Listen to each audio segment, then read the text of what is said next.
नमस्कार, स्वागत है आप सभी का हमारे लाइव फोन इन कार्यक्रम हेलो किसान में। मैं हूं अदिति शर्मा। किसान भाइयों बहनों, हेलो किसान कार्यक्रम में एक ऐसा मंच है जिसमें आप सीधे एक कॉल के जरिए अपनी जो भी समस्याएं हैं वो साझा कर सकते हैं हमारे विशेषज्ञों के साथ, अपनी समस्याओं का समाधान जान सकते हैं। और इसके लिए हम आपको बताते हैं हमारे कार्यक्रम में शामिल किए जाने वाले विषय के बारे में। तो आज के हमारे इस कार्यक्रम में हम खेती किसानी से संबंधित क्या विषय आपके लिए लेकर आए हैं, आइए आपको बताते हैं। आज हम बात करेंगे बेल वाली सब्जियों की देखभाल पर। जी हाँ, एक विषय हमारा ये रहेगा और साथ ही हम चर्चा करेंगे केला और अनानास की देखभाल पर। इन दोनों ही विषयों पर आज हम विस्तार से चर्चा करने वाले हैं। आपके पास कोई भी सवाल है, कोई भी समस्या है तो आप उसका समाधान जानने के लिए हमारे टोल फ्री नंबर पर कॉल कर सकते हैं। हमारे टोल फ्री नंबर है 1800-113060, 1800-113061। ये हमारे टोल फ्री यानी कि निःशुल्क नंबर है जिस पर आप अगले 1 घंटे के दौरान कॉल कर सकते हैं और अपने सवाल हमसे पूछ सकते हैं, जिनके जवाब आप तक पहुंचाएंगे स्टूडियो में मौजूद हमारे विशेषज्ञ। तो आइए सबसे पहले उनसे आपका परिचय करवा देते हैं। हमारे साथ मौजूद डॉक्टर हर्षवर्धन चौधरी, जो प्रधान वैज्ञानिक हैं शाकीय विज्ञान संभाग, भारतीय कृषि अनुसंधान संस्थान पूसा, नई दिल्ली में। साथ ही हमारे साथ मौजूद है डॉक्टर विक्रमादित्य पांडे, जो प्रधान वैज्ञानिक हैं फल विज्ञान संभाग, भारतीय कृषि अनुसंधान संस्थान पूसा, नई दिल्ली में। आप दोनों का बहुत बहुत स्वागत करना चाहूंगी मैं कार्यक्रम हेलो किसान में। जी नमस्कार। बिल्कुल किसान भाइयों बहनों, तो आज के कार्यक्रम के विषय के बारे में हमने आपको जानकारी दे दी है, जिसके संबंध में आपके पास जो भी सवाल हैं वो आप हमारे टोल फ्री नंबर पर कॉल करके पूछ सकते हैं। तो इसी के साथ हम हमारी चर्चा की शुरुआत करते हैं और साथ ही ये भी ध्यान रखिए कि हम आपके कॉल्स का भी यहाँ पर इंतजार कर रहे हैं। सबसे पहले हम बात करेंगे बेल वाली सब्जियों की खेती के बारे में। तो डॉक्टर चौधरी, जानना चाहेंगे बेल वाली सब्जियों की अगर हम बात करते हैं तो कौन कौन सी सब्जियां हैं, और जैसे बुआई का समय है ये भी, तो कौन सी सब्जियां हैं जिनका चुनाव हमारे किसान कर सकते हैं? जी, आपने बिल्कुल सही कहा है, क्योंकि अब सभी किसान भाई जैसा देख रहे हैं कि सर्दी जो है वो ख़त्म हो चुकी है और गर्मी का मौसम प्रारंभ हो चुका है। गर्मी के मौसम में जो बेल वाली सब्जियां हैं इनका अपना ही महत्व होता है। सबसे जो अधिक महत्व इनका इस कारण से होता है क्योंकि इसमें जो पानी की मात्रा होती है वो काफ़ी अधिक होती है। चाहे हम खीरा की बात करें, लौकी की बात करें, करेला की बात करें, कद्दू है, उसके बाद तोरई है, फिर खरबूजा है, तरबूज है, इन सभी जो बेल वाली फसलें हैं इनमें एक चीज़ कॉमन है कि इसमें जो जल की मात्रा होती है वो करीब 90 से 95% तक होती है जी। और खास करके जो जल के साथ इसमें विटामिन और लवण भी इसमें काफ़ी होते हैं। इस कारण से इन सब्जियों की मांग जो है गर्मी के मौसम में काफी अधिक होती है। जी, काफी गर्मी रहती है और ऐसे में ऐसी सब्जियां और ऐसे फलों का अगर हम सेवन करते हैं तो बिल्कुल हमारे स्वास्थ्य के लिए भी काफी अच्छे रहते हैं, फायदेमंद होता है। प्लस आज की डेट में एक चीज और मैं बताना चाहूंगा कि आजकल होता है जो लो कैलोरी फूड, कुछ ऐसे फूड होते हैं जिसमें हमें कैलोरी तो कम मिले किंतु उससे हमें न्यूट्रिशन यानी पोषक तत्व हमें अधिक मिले। तो ये जो हमारे जो बेल वाली सब्जियां हैं इनमें सब में कैलोरीफिक वैल्यू काफ़ी कम होती है, यानी आपको ऊर्जा तो ये कम देती हैं किंतु पोषक तत्व आपको अधिक देती हैं। और आज के बाजार में इन सब्जियों की मांग इसीलिए काफ़ी हो रही है। तो किसान भाई जो इस सब्जियों को उगाते हैं उनके लिए सुनहरा अवसर है, क्योंकि ये काफी दिन तक चल सकती है। काफी दिनों तक इसको हम बाजार में भी लेकर जा सकते हैं और बिल्कुल आप इसकी बिकवाली करके अच्छी आमदनी भी अर्जित कर सकते हैं, क्योंकि इसकी बाजार मांग काफी अच्छी बनी हुई है इसके अच्छे पोषक तत्वों को देखते हुए और स्वास्थ्य गुणों को देखते हुए। और इसके संबंध में विस्तार से जानकारी लेंगे हमारे विशेषज्ञ से, लेकिन उससे पहले आइए आपको एक खास रिपोर्ट यहाँ दिखा देते हैं।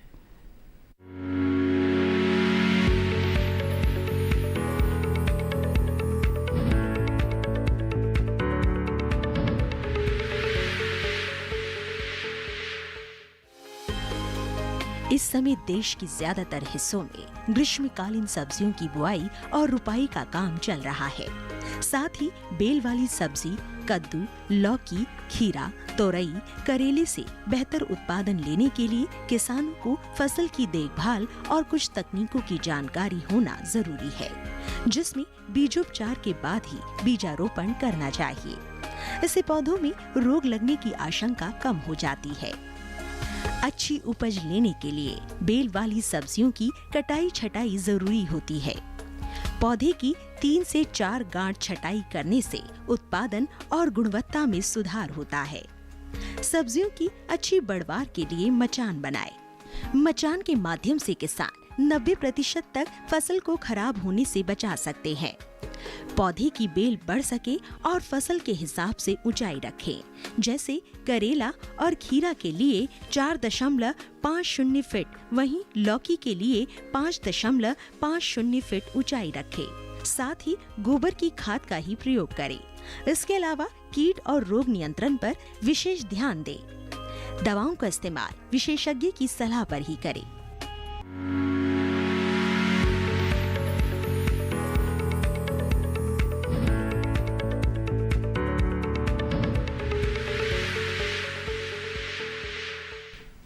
तो देखिए आपने एक खास रिपोर्ट जो कि आधारित थी बेल वाली सब्जियों की खेती पर।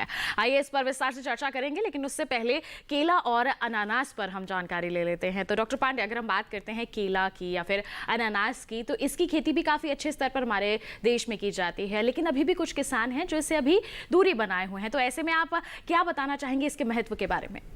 देखिए, केला और अनानास दोनों ही फसलें जो हैं वो गर्म जलवायु की फसलें हैं।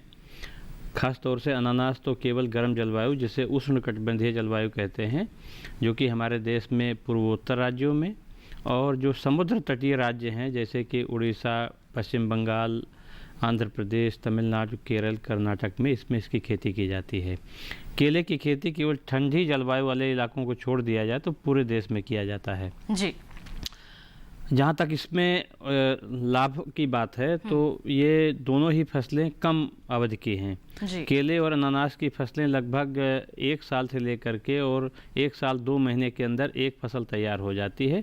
किस्मों के अनुसार और खेती की जो पद्धति है उसके अनुसार तैयार हो जाती है। जी, हम तो कह सकते हैं कि जल्द तैयार होने वाली ये फलों में सबसे अधिक जल्दी में तैयार होने वाली ये दोनों फसलें हमारे होती किसान हैं। फायदा भी ले सकते हैं, जल्द से जल्द इनका उत्पादन हासिल और कर सकते इसकी हैं। चूंकि उपज जल्दी एक ही साल में हो जाती है तो अधिक आय कमाने के लिए इन 2 फसलों को सहजता से लिया जा सकता है। केवल तो कुछ तकनीकी जानकारियों को ध्यान में रखने की आवश्यकता होती है। तकनीकी जानकारियों के बारे में आपसे जानेंगे हम डॉक्टर पांडे, लेकिन उससे पहले आइए एक खास रिपोर्ट पर यहाँ हम नजर डाल लेते हैं।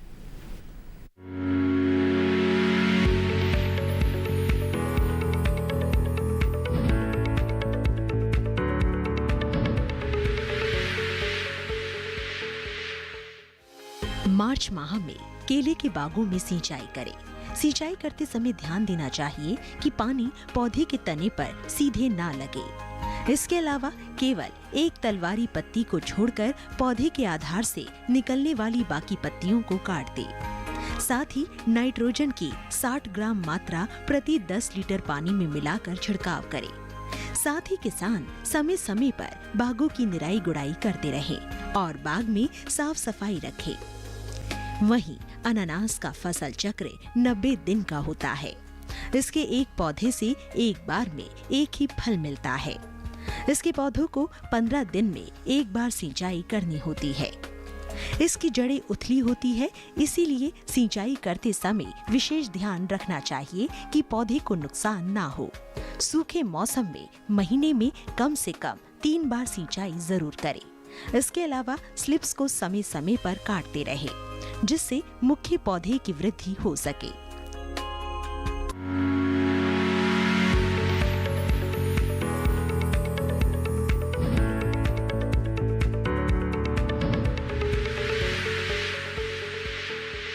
तो ऐसे में मैं जानना चाहूंगी अब डॉक्टर चौधरी से। डॉक्टर चौधरी, हम बात कर रहे थे बेल वाली सब्जियों की बुआई के बारे में कि अभी का जो समय है हमारे किसान चुनाव कर सकते हैं बेल वाली सब्जियों की, चाहे वो कद्दू हो, चाहे वो लौकी, तोरई, करेला या फिर खरबूज, तरबूज भी हो सकता है। तो क्या कोई ऐसी जलवायु है जिसमें इनकी खेती की जा सकती है या फिर हर तरह की जलवायु में लगाया जा सकता है इनको? जी हाँ, ये आपने बिल्कुल सही कहा है। आमतौर पे जो हम अगर उत्तर भारतीय मैदानी इलाके की बात करें तो वहाँ लगाने के लिए बिल्कुल ही उपयुक्त समय है, क्योंकि हम किसान भाइयों को सलाह देते हैं कि जब रात का तापमान 12 डिग्री से अगर अधिक हो, यानी जो मिनिमम तापमान है जब 12 डिग्री से अधिक हो, तो खुले खेत में भी इसका अंकुरण आसानी से हो सकता है। यानी हम इसकी सीधी बिजाई हम खेतों में कर सकते हैं। अगर तापमान अगर रात का अगर कम हो, उन इलाके में किसान भाइयों को सलाह दी जाती है कि वो इसके पौध पहले से तैयार करके रखें और पौधों की रोपाई कर सकते हैं। जी, तो इस समय जो है पौधों की रोपाई करना सही रहेगा, नर्सरी लगाना सही नहीं रहेगा। इस समय अब किसान भाई दोनों काम कर सकते हैं। जिनके पौधे अगर तैयार हैं वो सीधा खेतों में पौधे भी लगा सकते हैं, या जिन्होंने अगर जिनके पौध नहीं तैयार है, जिनका खेत अगर खाली हो चुका है, तो वो सीधी बिजाई भी कर सकते हैं। हम पौधे की तैयारी करने के लिए उन किसान को कहते हैं, जैसे अगर जिन किसान भाइयों के खेतों में अगर गोभी की फसल चल रही होगी या मटर की फसल चल रही होगी या आलू की फसल चल रही होगी, वैसे किसान भाई जिन्हें अभी भी करीब 15 दिन का इंतजार करना है खेत खाली होने के लिए, अगर उन्हें भी अगर कद्दू वर्गीय सब्जी लगाना है तो अभी भी इसकी नर्सरी वो अलग से तैयार कर सकते हैं, जिससे उसके बाद वो सीधे पौधों को खेतों में लगा सकते हैं। या तो सीधी बिजाई कर लें या फिर नर्सरी भी तैयार की जा सकती है और उसको तैयार करने का तरीका जानेंगे। लेकिन उससे पहले मैं यहाँ पर डॉक्टर पांडे का रुख करना चाहूंगी। डॉक्टर पांडे, अभी आप बता रहे थे कि जो गर्म इलाके हैं वहां पर केला और अनानास लगाया जा सकता है, और अभी क्या हमारे किसान लगा सकते हैं इसके नए बाग लगाने के लिए? क्या उपयुक्त समय रहेगा? नहीं, देखिए आप बाजार में देखेंगे तो केला पूरे वर्ष लगभग आता रहता है फल। उसी अनुसार इसकी खेती जो रोपण है वो पूरे साल किया जा सकता है, लेकिन इसके लिए आवश्यक ये है कि सिंचाई की सुविधा सुनिश्चित होनी चाहिए जी। अगर सिंचाई की सुविधा नहीं है तो ऐसे इलाकों में, ऐसे क्षेत्रों में इसका जो रोपण है लगभग जून, जुलाई, अगस्त में ही किया जाना चाहिए, क्योंकि जो वर्षा का जल होता है उसका अधिक से अधिक सदुपयोग हो जाए तो उसके लिए बरसात के आरंभ में ही इसकी रोपाई की जाती है। लेकिन अब चूंकि जाड़े की ऋतु खत्म हो चुकी है, पूरे देश में तापमान धीरे धीरे बढ़ रहा है और इस बढ़ते हुए क्रम में केले की जो वानस्पतिक वृद्धि है वो तेजी से होगी। तो इस समय जो हमारी अन्य शस्त्रक्रियाएं हैं, जैसे कि सिंचाई का प्रबंध करना, पलवार का प्रबंध करना, पोषक तत्वों का प्रबंध करना, ये इसके बारे में चिंता करना है हमको। उसके साथ करना है, जी शस्त्रक्रियाओं पर ध्यान देना है। और वैसे इसकी जो फलों की कटाई है वो पूरे साल लगभग होती रहती है, जैसा कि आप देखते हैं बाजार में फल आता रहता ताजा। शस्त्रक्रियाओं पर चर्चा करेंगे, लेकिन आज के कार्यक्रम के पहले कॉलर हमारे साथ यहाँ पर जुड़ गए हैं, उनका सवाल शामिल कर लेते हैं। हरियाणा से सत्यपाल जी हमारे साथ फोन लाइन पर है। हेलो, हाँ जी नमस्कार, स्वागत आपका कार्यक्रम में। क्या सवाल है आपका? मेरा सवाल ये है जी, क्या घिया तोरूं ये लगा सकते हैं जी? आप घिया की खेती करना चाहते हैं? हाँ जी बिल्कुल सत्यपाल जी, आपका बिल्कुल सही प्रश्न है। आप बिल्कुल अभी घिया की खेती कर सकते हैं, और इसके लिए मैं आपको कुछ प्रजातियों का भी बता दूं। अगर आप लंबी घिया की अगर बेल वाली अगर लगाना चाहते हैं तो उसके लिए हमारे पूसा संस्थान की प्रजाति है पूसा नवीन, उसका आप चयन कर सकते हैं, या एक हाइब्रिड प्रजाति भी है जो लंबी में है पूसा हाइब्रिड 3, उसका चयन कर सकते हैं, या पूसा समृद्धि है, या अगर आप गोल लौकी लगाना चाहते हैं जो घिया गोल भी होता है तो आप पूसा संदेश ले सकते हैं। आजकल आप देखते होंगे मार्केट में एक नाशपाती के आकार की भी घिया आती है जी, तो पूसा संतुष्टि प्रजाति है। इनमें से किसी का भी लेके आप तुरंत आप अभी जो खेत तैयार करके अभी आप इसकी बिजाई प्रारंभ कर सकते हैं। जी बिल्कुल। अभी तो आपने घिया की प्रजातियों के बारे में बता दिया। हाँ। अन्य कई बेल वाली सब्जियां हैं, उनके बारे में क्या कहेंगे? जैसे हम बात करें तोरई की या फिर कद्दू की। जी हाँ, जैसे चूंकि कद्दू वर्गीय जो हम पूरी बेल वाली की करते हैं, जैसे अभी जो समय है खीरा की भी प्रजातियों के बारे में किसान भाइयों को बताना चाहूंगा। जरूर। इस समय में आप पूसा उदय प्रजाति है इसका चयन कर सकते हैं, या पूसा बरखा। इन दोनों प्रजातियों के बारे में किसान भाइयों को ये समझना चाहिए, ये देसी खीरा की प्रजाति होती है। देसी खीरा में आपको फायदा भी अधिक होता है, क्योंकि जब आप तोड़ के मार्केट में ले जाते हैं जिसकी कीमत अधिक मिलती है। आप देखते होंगे कि जो बाहरी जो दूसरी होती हैं जो देसी नहीं होती हैं उनकी सेल्फ लाइफ काफ़ी कम होती हैं। इनका ऊपर से बिल्कुल भूरा रंग हो जाता है तब भी ये क्रिस्पी रहते हैं और मार्केट में अच्छी कीमत आपको मिलती है। उसी प्रकार से अगर किसान भाई अगर खरबूजा लगाना चाहते हैं, खरबूजा में क्या होता है, गूदा का रंग अलग अलग होता है। जैसे जो किसान भाई अगर नारंगी रंग के गूदे वाली अगर चाहते हैं तो हमारे संस्थान की प्रजाति है पूसा मधुरस, इसका चयन कर सकते हैं। इसमें एक और विशेषता है कि इसमें जो उकठा रोग होता है वो कम लगता है। उसी प्रकार अगर आप हरे वाला गूदा लगाना चाहते हैं तो पूसा मधुरिमा एक प्रजाति है, ये भी बिल्कुल नाशपाती के आकार की होती है और इसकी भी सेल्फ लाइफ थोड़ी अधिक होगी क्योंकि इस पर हल्की जाली होती है, तो आप इसका चयन कर सकते हैं। या अगर पंजाब के किसान हरा मधु प्रजाति है उसका चयन कर सकते हैं। जो उत्तर प्रदेश के किसान हैं वो वाराणसी संस्थान की एक प्रजाति है काशी मधु, उसका चयन कर सकते हैं। इसी प्रकार से जो पंजाब की हाइब्रिड भी है उसका भी चयन किया जा सकता है जी।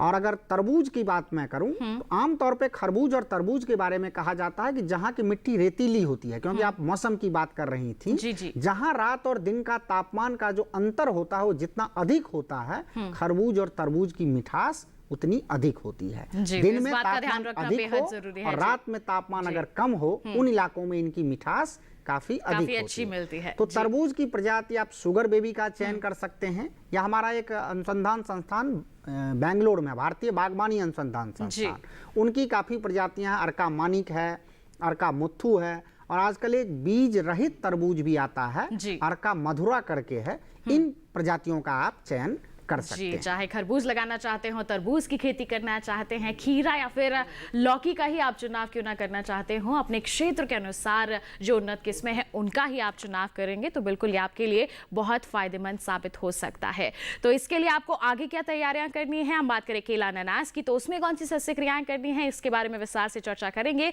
लेकिन एक छोटे से ब्रेक के बाद आपका ही मजा ये देखते रहे हमारा लाइव फोन इन कार्यक्रम हेलो किसान, और बने रहिए दूरदर्शन किसान पर।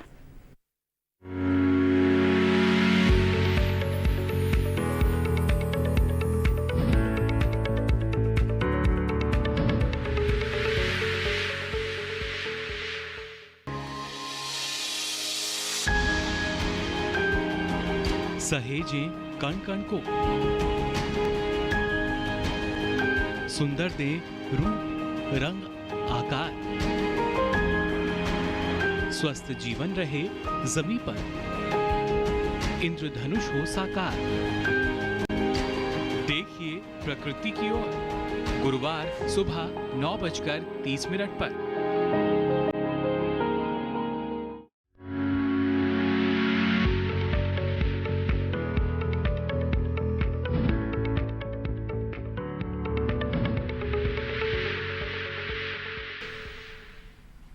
ब्रेक के बाद आप सभी का फिर से स्वागत है हमारे लाइव फोन इन कार्यक्रम हेलो किसान में। आज हम चर्चा कर रहे हैं बेल वाली सब्जियों की देखभाल और केला और अनानास की देखभाल के बारे में। आपके पास कोई सवाल है तो आप हमारे टोल फ्री नंबर पर कॉल करके हमसे उसका जवाब जान सकते हैं। विशेषज्ञ मौजूद हैं इस वक्त स्टूडियो में, और इस वक्त भी एक कॉलर हमारे साथ जुड़े हुए हैं। उत्तर प्रदेश से विनोद कुमार जी ने हमें कॉल किया है, आइए उनका सवाल जान लें। हेलो जी मैडम।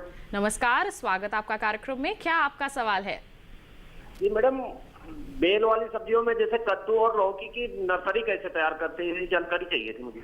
जी, बहुत ही अच्छा सवाल किया है। मैं अगला सवाल यही पूछना चाह रही थी हमारे विशेषज्ञ से, नर्सरी तैयार करने के लिए क्या कदम उठाएं? जी हाँ विनोद जी, आपने बिल्कुल सही सवाल पूछा है। देखिए, आमतौर पे हम लोग सलाह देते हैं कि नर्सरी अगर आप तैयार करना चाहते हैं तो इसके दो मेथड होते हैं। एक आजकल हम लोग कहते हैं सॉइललेस, अगर आप नर्सरी तैयार करना चाहते हैं, क्योंकि अगर हम नर्सरी तैयार करते हैं तो हमारा एक उद्देश्य ये भी होता है कि इसमें जो मिट्टी के मृदा जनित जो रोग होते हैं वो इससे ना लगें। तो अगर आपके पास प्रो ट्रे की सुविधा है तो आप 50 खाने का एक प्रो ट्रे खरीद सकते हैं, जो प्लास्टिक की प्रो ट्रे होती है, और उसमें हम कोकोपीट, वर्मीकुलाइट और परलाइट, इसको हम 3 भाग हम कोकोपीट लेते हैं, 1 भाग हम वर्मीकुलाइट लेते हैं और 1 भाग हम परलाइट लेते हैं, और ये हम वॉल्यूम के हिसाब से लेते हैं। जैसे अगर आपने 3 बाल्टी अगर ये मिलाया तो 1 बाल्टी दूसरा और 1 बाल्टी दूसरा, 3 1 1 के अनुपात में इनको मिला के फिर हम जो प्रोट्रे होती है उसमें हम भर देते हैं, और हर खाने में हम 1-1 बीज, जो उपचारित बीज हो या आप उपचार करके उनको लगा देना है। उसके बाद इन पे पानी का रेगुलर छिड़काव इस पे करते रहना है। अगर आप जब जाड़ा का मौसम था, जैसे हम आमतौर पे किसान भाइयों को अगेती फसल जो उगाना चाहते हैं उनको सलाह दी जाती है कि जनवरी के महीने में ही पॉलीथीन के अंदर अगर आप इसको उगा लेते हैं नर्सरी, तो आप 15 फरवरी के बाद इसकी रुपाई कर सकते हैं। लेकिन जो किसान भाई जिनके खेतों में अगर अभी फसल खड़ी होगी, वो अगर चाहें तो इस विधि से नर्सरी अभी भी तैयार कर सकते हैं। अब इसको ढकने की या पॉलीथीन की आवश्यकता नहीं है, क्योंकि धीरे धीरे तापमान में बढ़ोतरी ऑलरेडी हो चुकी है। लेकिन जिन किसान भाइयों के पास अगर ये चीजें नहीं हो तो वो एक जो काली पॉलीथीन या सफेद पॉलीथीन करीब 15 सेंटीमीटर लंबा जो आती है वो आप ले लें, और जो बिल्कुल अगर आपके पास बिल्कुल सड़ी हुई गोबर की खाद हो, 2 हिस्सा बिल्कुल सड़ी हुई गोबर की खाद ले लें, और 1 हिस्सा उसमें मिट्टी मिला लें और 1 हिस्सा रेता मिला लें। इनको भी मिश्रण को मिला के इन्हीं जो ये पॉलीथीन की थैलियां हैं इनमें आप भर लें, और इनमें भी 1-1 बीज हर थैली में डाल दें, तो इससे भी आप बना सकते हैं। लेकिन इसमें हमें ये ध्यान रखना है कि जो चूंकि हम मृदा मिला रहे हैं, तो या तो उसमें आपको ट्राइकोडर्मा का उपयोग करना चाहिए जिससे मृदा जनित बीमारियां ना हो, या जो आपकी गोबर की खाद हो ये बिल्कुल सड़ी हुई होनी चाहिए जिससे फंगस या अन्य कोई बीमारी इसमें ना पैदा हो। जी। इस तरीके से भी आप नर्सरी तैयार कर सकते हैं। बिल्कुल 2 तरीके हैं, हमारे विशेषज्ञ ने आपको दोनों ही बता दिया है। इनमें से आप किसी का भी चुनाव कर सकते हैं, बिल्कुल बेहतर तरीके से नर्सरी तैयार कर सकते हैं। बढ़ते हैं आगे। कॉलर हमारे साथ यहाँ पर जुड़े हुए हैं हरियाणा से बलजीत सैनी जी हमारे साथ फोन लाइन पर हैं। हेलो हेलो जी मैडम। नमस्कार, स्वागत आपका कार्यक्रम में। क्या सवाल है आपका? मेरा जी जो लौकी लगा रहे हैं इसके में जी जी इसका थैली में रुपाई कर सकते हैं जी? रुपाई के बारे में जानना चाहते हैं? हाँ, देखिए सैनी जी, अगर आप लगाएंगे, अगर आपका खेत अगर लगाना कितने बाद में खेत में तैयार करके आप तो गेहूं खड़े हैं। खेत में क्या है? गेहूं है। देखिए वही मैं किसान भाइयों को बता रहा था कि जिन किसान भाइयों के खेत में अगर अभी फसल खड़ी हो, जैसे बहुत सारे किसान भाई होंगे जिनके खेत में मटर अभी चल रही होगी, या कई किसान होंगे जिनके खेतों में गोभी की होगी, गोभी या बंद गोभी चल रही होगी, या कुछ किसान भाइयों के खेत में आलू भी अभी चल रहा होगा। तो ये किसान भाई अगर कोई भी, अगर जैसे इन्होंने पूछा कि अगर घिया का बेल अगर पौध अगर तैयार करना चाहते हैं तो ये घिया का पौध अभी तैयार कर सकते हैं।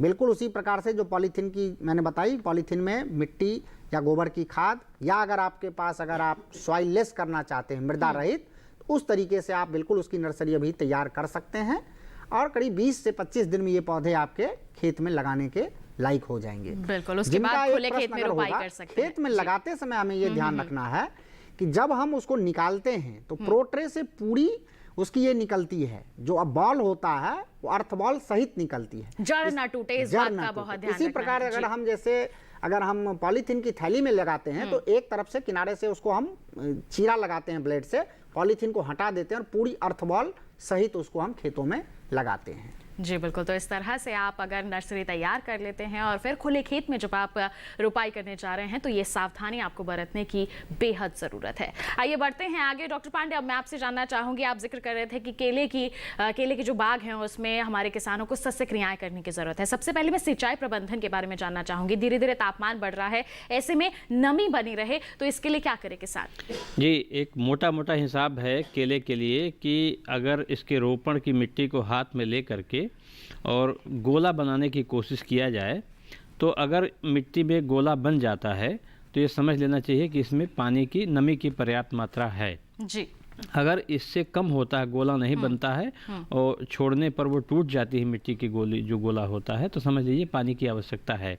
और इसके लिए जलवायु और मिट्टी के अनुसार केले को लगभग पूरे वर्ष में एक फसल के लिए 1200 से लेकर के 1500 मिलीमीटर पानी की आवश्यकता पड़ती है जी। पानी की मात्रा को कम करने के लिए हमको जो टपक सिंचाई की विधि होती है या ड्रिप इरिगेशन जिसे बोलते हैं, उसका अगर उपयोग किसान भाई करते हैं तो पानी की मात्रा में लगभग 30 से 40% की कमी आ सकती है। आधुनिक विधियों को भी अपना सकते हैं हमारे किसान केले और में इससे उत्पादन में भी वृद्धि होती है। लगभग 25% तक वृद्धि देखी गई है विभिन्न दशाओं में।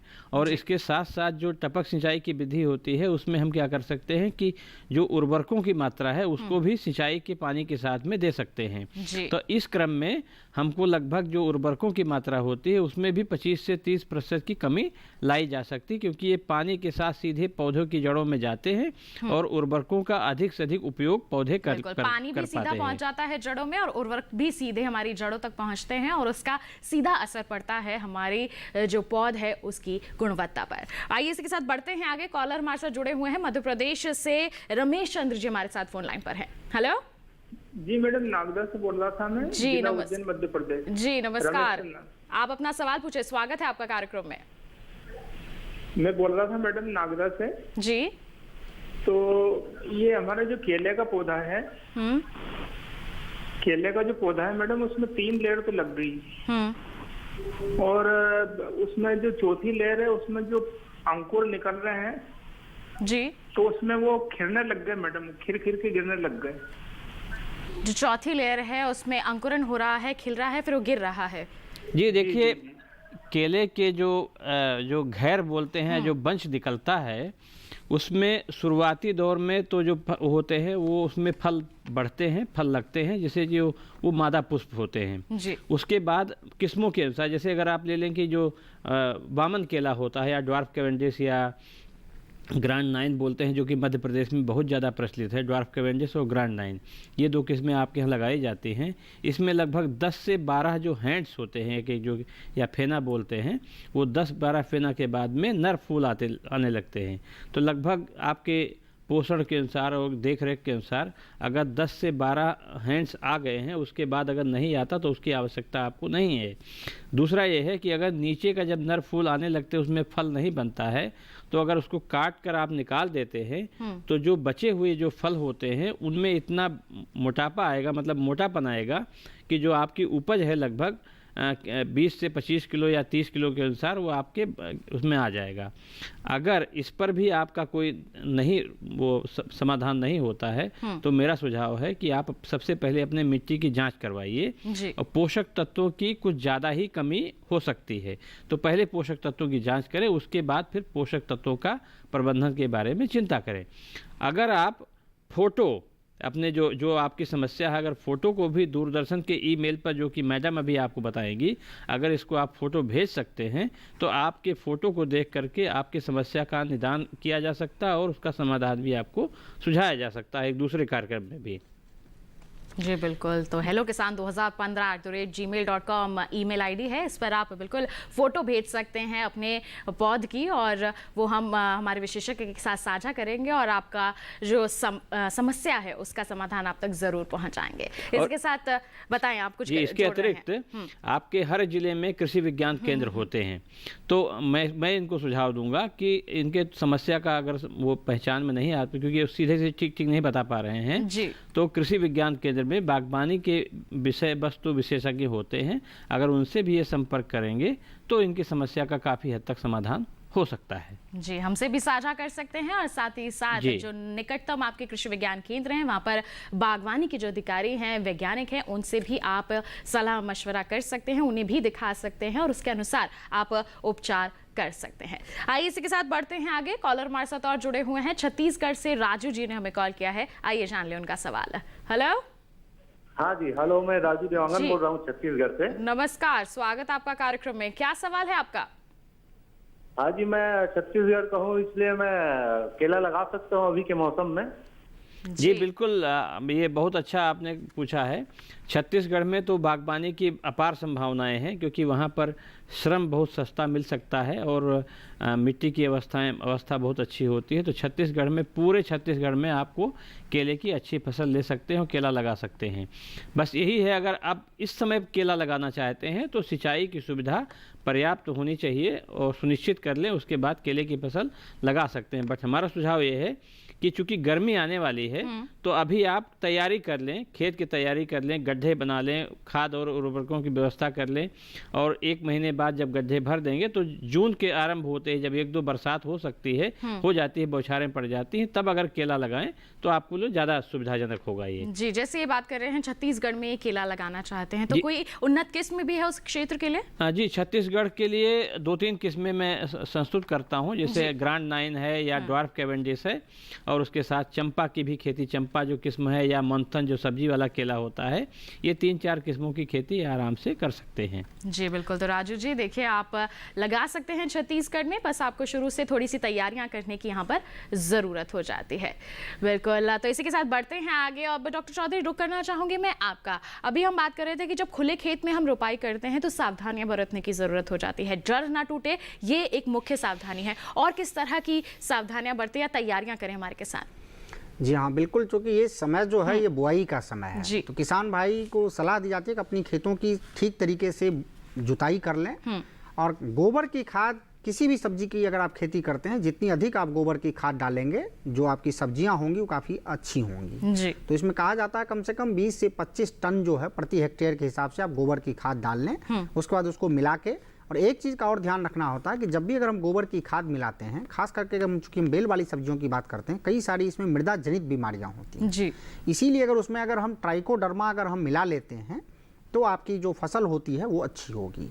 ये बनाने के बाद, चूंकि अभी जल की काफ़ी चर्चा हो रही है और ये पूरी गर्मी का मौसम है, तो इसमें भी हमें ये ध्यान रखना है कि किस प्रकार से हम अपनी जो लागत है उसे हमें कम करना है। हमको कम जल का हमको उपयोग करना है। इसीलिए आमतौर पे जो बेल वाली सब्जियां होती हैं, इनकी चूंकि काफ़ी बेल इनकी बढ़ती हैं जी। एक बेल की जो बढ़वार होती है वो करीब करीब 2 मीटर 1.5 मीटर तक होती है। इसीलिए किसान भाई आमतौर पे ये नाला और थाला पद्धति में लगाते हैं, यानी एक नाली बनाते हैं और उसमें थाले बना के उनके नाली के दोनों तरफ इनकी बिजाई की जाती है। उनको बताया जाता है कि अगर जिस प्रकार से, जैसे अगर कम बढ़वार वाली अगर बेल वाली सब्जी है, जैसे है खीरा है, खरबूजा है या करेला है, तो आपको एक नाली से दूसरे नाली के बीच की दूरी करीब 1.5 मीटर से 2 मीटर तक आप रख सकते हैं और नाली के दोनों तरफ आपको लगाना है। नाली की चौड़ाई करीब करीब 30 से 35 सेंटीमीटर चौड़ी होनी चाहिए और गहराई करीब 15 से 20 सेंटीमीटर होनी चाहिए। और एक नाले में से दूसरे नाले के बीच की दूरी, अगर आप कोई अन्य फसल लगा रहे हैं, जैसे अगर आप लौकी लगा रहे हैं या कोहरा लगा रहे हैं जिसको हम सीताफल भी कहते हैं जी, या तरबूज लगा रहे हैं जो थोड़ा अधिक फैलता है, तो आप 2 मीटर से 2.5 मीटर भी रख सकते हैं। आप फसल के अनुसार उसकी दूरी जो है फसल के अनुसार उसकी दूरी रख सकते हैं जी, बिल्कुल। तो दूसरा पौधे से पौधे की जो दूरी है, यानी जो एक थाले से दूसरे थाले की जो बीच उसका भी ध्यान रखना है, उसको करीब 40 सेंटीमीटर से 45 सेंटीमीटर के बीच में आप रख सकते हैं। दूसरा हमें एक चीज और ध्यान देना है कि अगर सूरज की किरणें अगर दोनों जो नाली के दोनों तरफ अगर आएंगी, अच्छे से आएंगी, तो आपकी जो फसल होंगी प्रारंभिक अवस्था में उनकी अंकुरण भी अच्छी होंगी और उनकी जो बढ़वार होंगी वो भी अच्छी होंगी। काफी अच्छी एक चीज और किसान भाइयों को सलाह दी जाती है कि चूंकि इसमें खरपतवार हमें नियंत्रण करने में काफी समस्या आती है जी। तो जब आप अपनी नालियां बना लेते हैं, नालियां बना लें, उसके बाद उसमें प्री सोइंग इरिगेशन करें, यानी जब आपको बिजाई अगर करनी हो 2 दिन बाद, तो आज आप उसमें पानी डाल दें। नाली बनाने के बाद पानी डालने के बाद उसी शाम को एक हर्बिसाइड आती है जो पेंडिमिथिलिन के नाम से आती है, उसका 3 मिलीलीटर प्रति लीटर पानी के में घोल बना के और हर नालियों पे आप उसका छिड़काव कर दें, जिससे खरपतवारों का नियंत्रण भी पहले ही हो जाएगा। 35 दिन तक आपको खरपतवार का नियंत्रण नहीं करने की आवश्यकता नहीं आएगी और साथ ही साथ नियंत्रण हो जाएगा। और खास करके सिर्फ खरपतवार ही नहीं, इसमें कोई एक छोटा सा कीड़ा आता है जो करीब 20 से 25 दिन की अवस्था में काफी किसान भाइयों को परेशान करता है, जो लाल रंग का कीड़ा आता है, आप तैयारी उससे भी आपको समस्या से निजात मिलेगी। बिल्कुल, तो इस तरह से आप तैयारियां करेंगे तो निश्चित तौर पर आगे चलकर आप अच्छा उत्पादन हासिल कर पाएंगे। बिल्कुल आपसे जानकारी लेंगे हम डॉक्टर चौधरी, लेकिन एक छोटे से ब्रेक के बाद आपका ही मजा, ये देखते रहिए हमारा लाइव फोन इन कार्यक्रम हेलो किसान और बने रहिए दूरदर्शन किसान पर।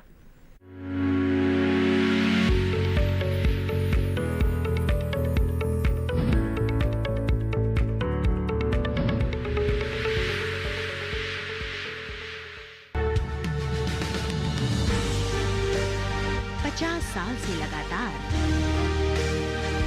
कृषि दर्शन है आपके साथ। खेती की नई तकनीकों से लेकर किसानों की हर समस्या का हल, जारी है कृषि दर्शन का ये सफर।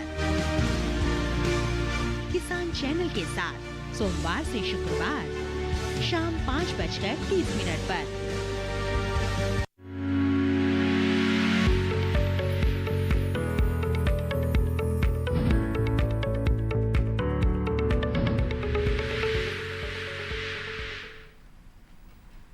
ब्रेक के बाद आप सभी का फिर से स्वागत है हमारे लाइव फोन इन कार्यक्रम हेलो किसान में। आज हम चर्चा कर रहे हैं बेल वाली सब्जियों की देखभाल और केला और अनानास की देखभाल पर। आपके पास कोई सवाल है तो जल्दी से अपना फोन उठाइए, डायल कीजिए हमारे टोल फ्री नंबर जो लगातार हमारी टीवी स्क्रीन पर फ्लैश भी किए जा रहे हैं। आप अपने सवाल हमसे पूछ सकते हैं और उनके जवाब आप तक पहुँचाएंगे स्टूडियो में मौजूद हमारे विशेषज्ञ। और इस वक्त भी आपको बता दें कॉलर हमारे साथ जुड़े हुए हैं नारायण शर्मा जी, आइए उनका सवाल जान लें। हेलो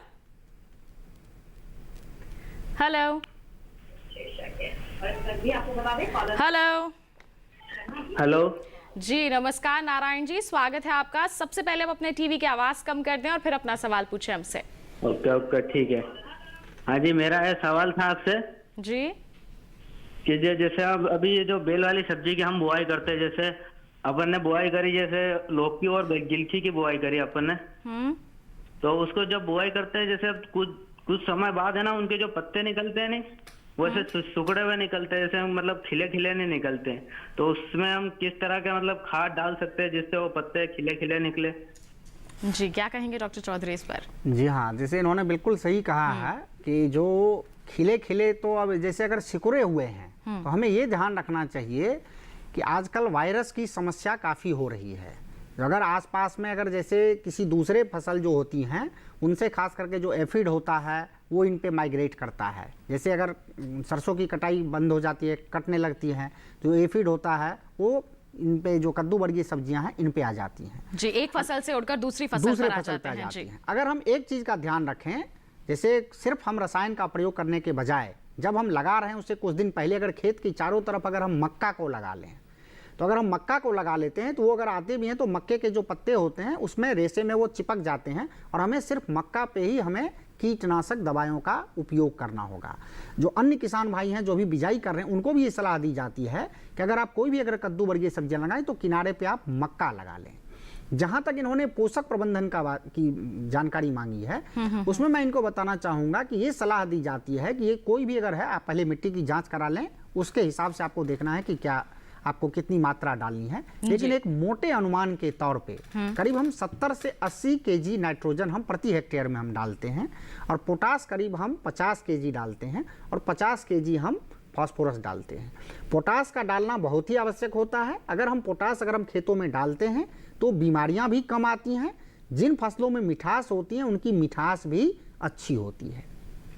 दूसरा इनको ध्यान रखना चाहिए अगर इनके पत्ते पे अगर बीमारी आ गई है किसी कारण से, तो जिस पत्ते पे अगर वो बीमारी आ गई है उन पौधों को उखाड़ के कहीं मिट्टी में दबा दें और उसके बाद कोई भी जो दवा हो, जैसे अगर इमिडाक्लोप्रिड है उसका एक छिड़काव ये पूरे खेतों में कर दें, जिससे कम से कम वो जो बीमारी अगर है वो और ज्यादा वायरस फैले जनित ना बीमारी और है तो दूसरे पौधों पे ना लगे। जी बिल्कुल, इस तरह से आप नियंत्रण कर सकते हैं और पोषक तत्वों का भी प्रबंधन कर सकते हैं। उसके लिए जरूरी है कि आप पहले मिट्टी की जांच जरूर करवा लें। आइए इसी के साथ बढ़ते हैं आगे। डॉक्टर पांडे, हमने केले के बारे में बहुत चर्चा कर ली, अब मैं अनानास के बारे में जानना चाहूंगी। अनानास की खेती के बारे में क्या कहेंगे? कौन सी सस्य क्रियाएं हमारे किसान कर सकते हैं अभी?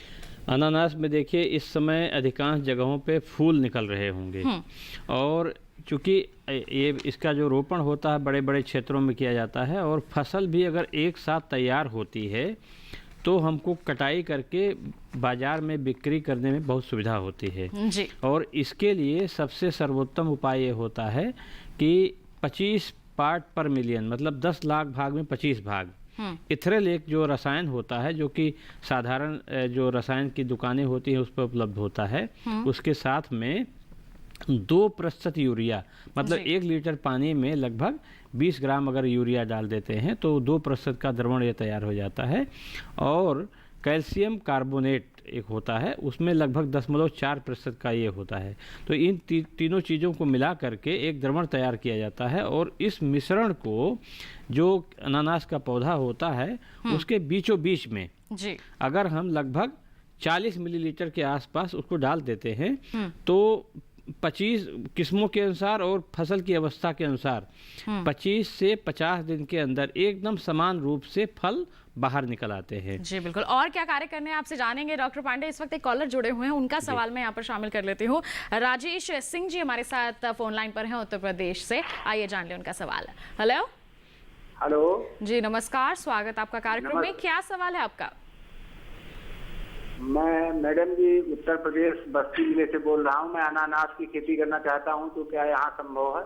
जी बिल्कुल, क्या कहेंगे आप डॉक्टर पांडे? जी, बस्ती ज़िले में अनानास की सफल व्यावसायिक खेती करना संभव नहीं है क्योंकि अनानास एक ऐसी फसल है जिसमें कि पाले का बहुत बुरा प्रभाव पड़ता है।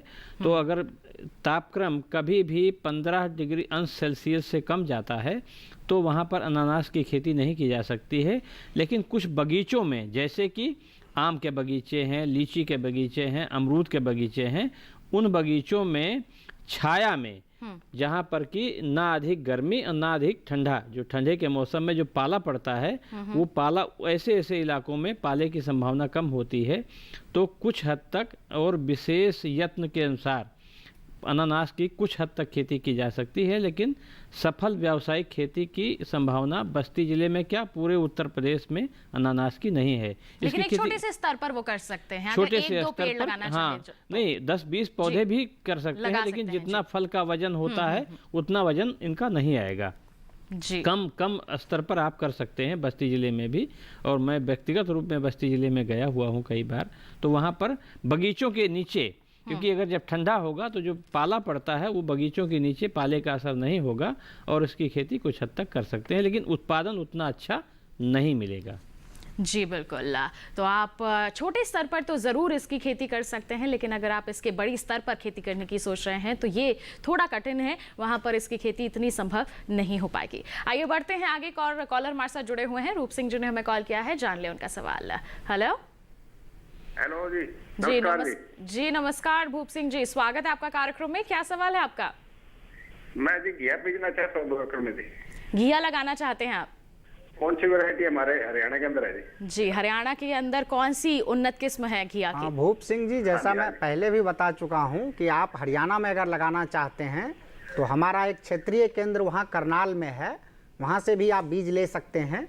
जो घिया की एक प्रजाति है पूसा नवीन, वो लंबे घिया की प्रजाति है, उसका आप चयन कर लीजिए, या पूसा संतुष्टि है जो नाशपाती के आकार की है उसका कर लीजिए, या हाइब्रिड 3 ले सकते हैं, और भी कोई जो भी आपको लेना चाहें, पूसा संदेश ले सकते हैं, इनका आप चयन कर सकते हैं। तो ये तमाम किस्में हैं जिनका आप चुनाव कर सकते हैं हरियाणा क्षेत्र में अगर आप घिया की खेती करना चाहते हैं तो। और बिल्कुल ये सही समय चल रहा है, आप इसकी खेती के लिए अच्छी तरह से तैयारियां जरूर कर सकते हैं, जिसका जिक्र अभी थोड़ी देर पहले हमारे विशेषज्ञ ने विस्तार से किया था।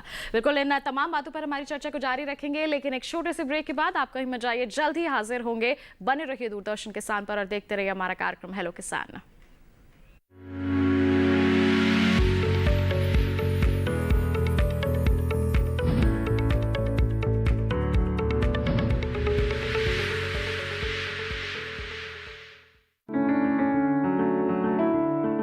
महका घर आंगन, हरियाली से खिलेगा तन मन, छत पर छोटी सी बगिया, जरूरत भी पूरी शौक भी पूरा।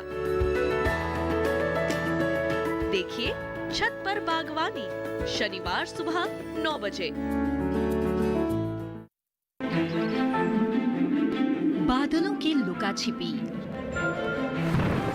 बारिश का हाल, बर्फ की चादर, बदलता रुख हवाओं का, और मौसम के लिहाज से कैसे करें खेती, और भी बहुत कुछ। मौसम खबर लाइव रोजाना सुबह 8:30 पर, शाम 5 बजे और 7:30 पर।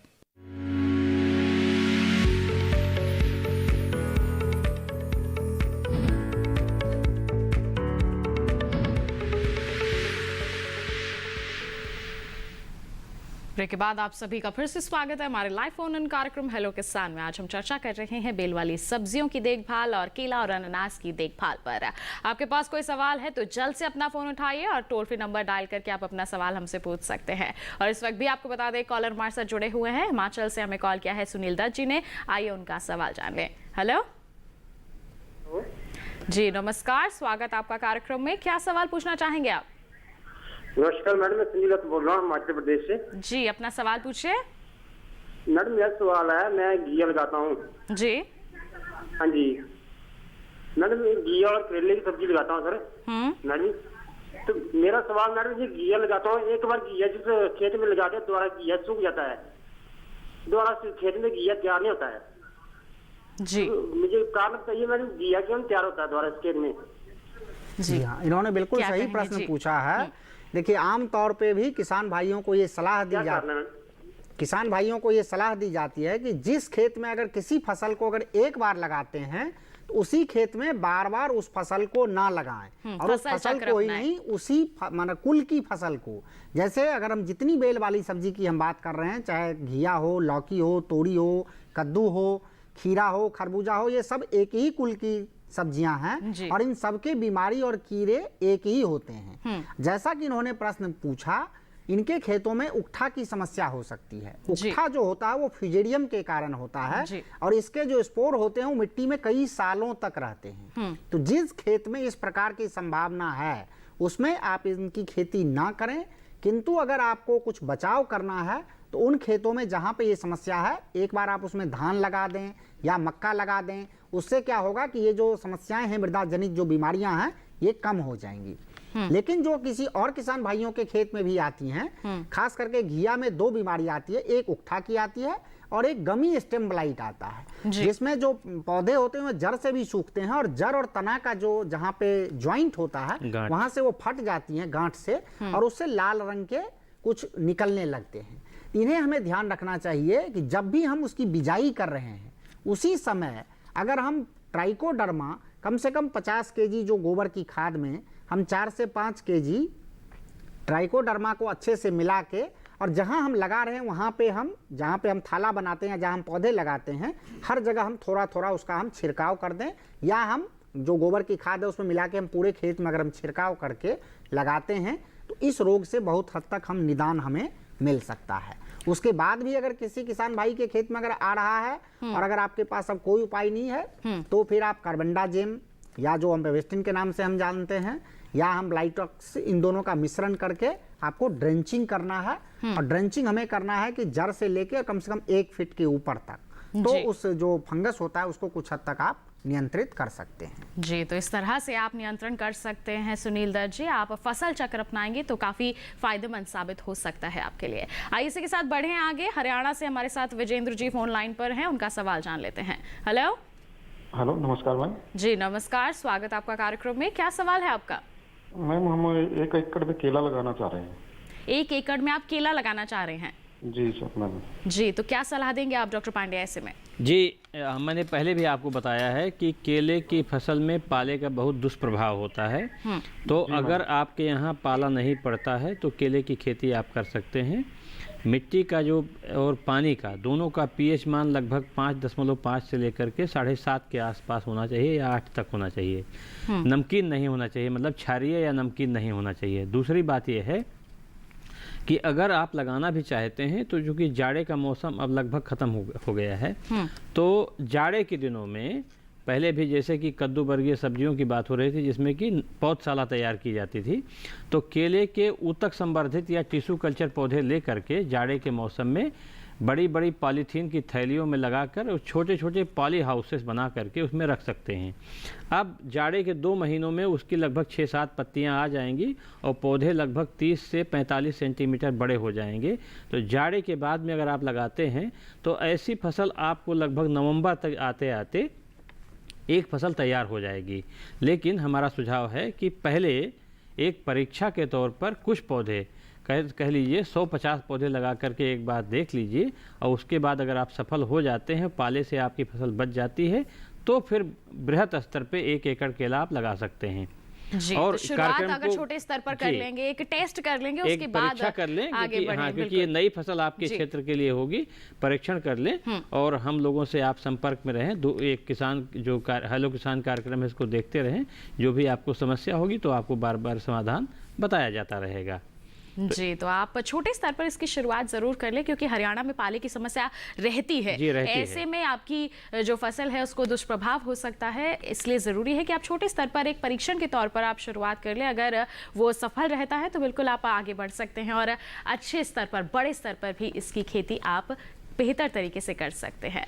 तो केले की खेती के बारे में तो हमने चर्चा कर ली और अब मैं रुक करना चाहूंगी डॉक्टर चौधरी का। डॉक्टर चौधरी, अभी आपने बताया घिया में कौन कौन से रोग लग सकते हैं। अन्य अगर हम बेल वाली सब्जियों की बात करें तो कोई कीट या फिर रोग और ज्यादा प्रभाव करते हैं? जी हाँ, रोग की तो चर्चा अभी हमने कर ली है। एक कीट है जो खास करके इस मौसम में किसान भाइयों को काफी परेशान करता है, खास करके जब ये फसल जो होती है करीब 25 से 30 दिन के पहले। जैसे जो दूसरे किसान भाई पूछ रहे थे, ये भी होता है कई बार कि जो ही उसमें अंकुरन होता है उसके बाद जो उसका पत्ता होता है वो लाल रंग का कीड़ा खा जाता है। तो किसान भाइयों को लगता है कि हमारे पत्ते जो हैं बढ़ नहीं रहे हैं, बिल्कुल छोटी अवस्था में। इस दौरान ये लाल रंग का जो कीड़ा होता है इसको कंट्रोल करने के लिए एक तो हमें ये ध्यान रखना चाहिए खरपतवार ना रहे, क्योंकि खरपतवार अगर आपके खेतों में रहेंगी तो इनका जो कीड़े हैं इनकी संख्या बढ़ती जाती है। दूसरा चीज है कि इसके लिए एक ही दवा है जो कारगर है, वो कार्बोसल्फान नामक एक दवा है जिसका 2 मिलीलीटर प्रति लीटर पानी में बना के इसका छिड़काव करना है। और इसका छिड़काव हमें ये ध्यान रखना है कि बिल्कुल अर्ली मॉर्निंग में, यानी जब सूरज की पहली किरण पड़ रही हो उसी समय में आप छिड़काव करेंगे, क्योंकि उस समय में ये कीड़े जो होते हैं ये पत्ते पे बैठे होते हैं। जो ही धूप आती है ये कीड़े फिर उड़ के इधर उधर उड़ने लगते हैं। उसके बाद अगर आप छिड़काव करेंगे तो ये उतना इफेक्टिव नहीं होगा। तो ये आपको ध्यान रखना है तो आपकी जो पुरानी जो फसल है ये आपके शुरुआती जो कीड़े हैं इनसे आपकी फसल बच जाए। तो इस तरह से आप कीटों का नियंत्रण भी कर सकते हैं अगर आपने बेल वाली सब्जियों की खेती करने की शुरुआत की है तो। बिल्कुल, इतनी महत्वपूर्ण जानकारियों के लिए आप दोनों का बहुत बहुत धन्यवाद देना चाहूंगी। आपने महत्वपूर्ण जानकारियां साझा की, बहुत बहुत धन्यवाद। नमस्कार। तो किसान भाइयों बहनों, आज के कार्यक्रम में तो आपने जान लिया कि आप बेल वाली सब्जियों की अगर खेती कर रहे हैं या फिर आप केला और अनानास की खेती करना चाह रहे हैं तो आपको कौन कौन से तमाम बातें हैं जिनका ध्यान रखने की ज़रूरत है। ये तो बात हो गई आज के हमारे इस कार्यक्रम की। कल के कार्यक्रम में क्या विषय हम आपके लिए लेकर आने वाले हैं, आइए आपको जानकारी दे देते हैं। कल के कार्यक्रम का हमारा विषय रहेगा बदलते मौसम में दुधारू पशुओं की देखभाल। इस पर हम विस्तृत चर्चा करेंगे और साथ ही आपको बताएंगे टीकाकरण और कृत्रिम गर्भाधान के बारे में। इनके संबंध में आपके पास कोई भी सवाल हैं तो आप हमें ईमेल कर सकते हैं, पहले ही अपने सवाल हम तक पहुंचा सकते हैं। हमारी ईमेल आईडी है hellokisan2015@gmail.com। इस पर आप ईमेल कर सकते हैं। साथ ही फेसबुक पर भी आप अपने सवाल जो है वो पोस्ट कर सकते हैं। आप फेसबुक पर जाइए, हिंदी में टाइप कीजिए हेलो किसान, वहां पर हमारे पेज पर आप अपने सवाल और साथ ही कार्यक्रम के लिए कोई सुझाव भी पोस्ट कर सकते हैं। एक और जरिया है अपने सवाल पहले ही हम तक पहुंचाने का, वो है डीडी किसान कॉल सेंटर नंबर 1800-1130606। इसका नंबर है। सोमवार से शनिवार सुबह 6 बजे से रात के 10 बजे तक आप इस पर कॉल कर सकते हैं, अपने सवाल रिकॉर्ड करवा सकते हैं जिन्हें हम कार्यक्रम में जरूर शामिल करेंगे। आपके सवालों का जवाब आप तक जरूर पहुंचाएंगे और साथ ही हमारे टोल फ्री नंबर तो रहेंगे ही जिसके जरिए आप कार्यक्रम के दौरान भी अपने सवाल हमसे लाइव पूछ सकते हैं, उनके जवाब हमारे विशेषज्ञों से जान सकते हैं। तो बस आज के लिए इतना ही। कल के कार्यक्रम में मुलाकात करेंगे आपसे नए विषय और नए विशेषज्ञों के साथ। तब तक के लिए हमें दीजिए इजाजत। आप बने रहिए दूरदर्शन किसान पर। नमस्कार।